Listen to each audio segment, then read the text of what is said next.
নমস্কার, পল্লববু পাঁচমেশালি চ্যানেলে আপনাদের সকলকে স্বাগত। আজ আমি আপনাদের সঙ্গে শেয়ার করব ধনেপাতা বাটা বা ধনেপাতা চাটনি রেসিপি একটু অন্যরকমভাবে। তো আমি কিছুটা ধনেপাতা খুব ভালো করে পরিষ্কার করে ধুয়ে নিয়েছি। নিয়ে নিয়েছি কয়েক কোয়া রসুন আর দুটো কাঁচা লঙ্কা। এবার ওভেনে কড়াই বসিয়ে দিয়েছি। কড়াইটা গরম হয়ে গেলে এর মধ্যে দিয়ে দিচ্ছি সরষের তেল।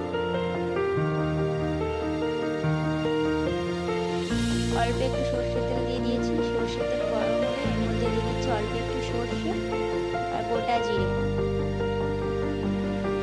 গোটা জিরে আর সরষেটা খুব ভালো করে ফুটে গেলে এর মধ্যে দিয়ে দিচ্ছি 5 কোয়া রসুন আর দুটো কাঁচা লঙ্কা।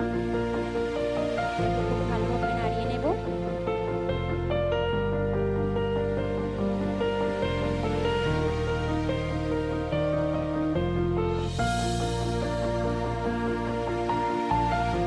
এর থেকে রসুনের গন্ধ বেরিয়ে এলে এর মধ্যে দিয়ে দেবো ধনেপাতাগুলোকে, দিয়ে খুব ভালোভাবে মিক্স করে নেব। দেখুন, এই শীতের মৌসুমে ধনেপাতা আমাদের প্রত্যেকটা তরকারিতে অন্যরকম একটা স্বাদ এনে দেয়। তো এই সময় আমরা কম বেশি সবাই ধনেপাতা বাটা বা ধনেপাতা চাটনি খেতে পছন্দ করি।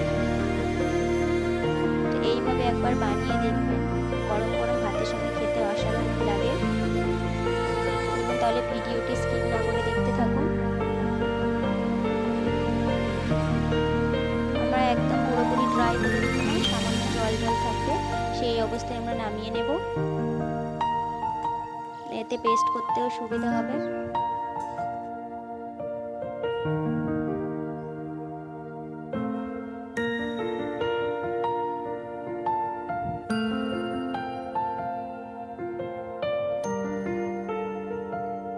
এখন আমাদের পাতাটা রেডি হয়ে গেছে।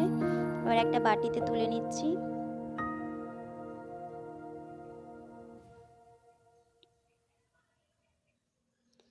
এবার আমি এটাকে শিলে বেটে নেব।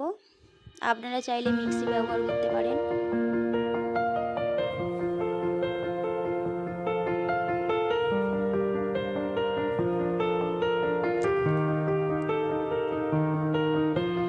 এভাবে খুব ভালোভাবে বেটে নিচ্ছি শিলে। আমার পাতাটা বাটা হয়ে গেছে।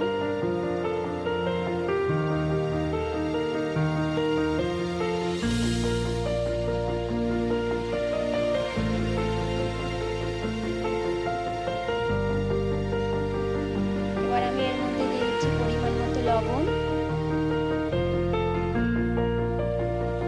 এবার দিয়ে দিচ্ছি একটা পাতিলেবুর হাফটা।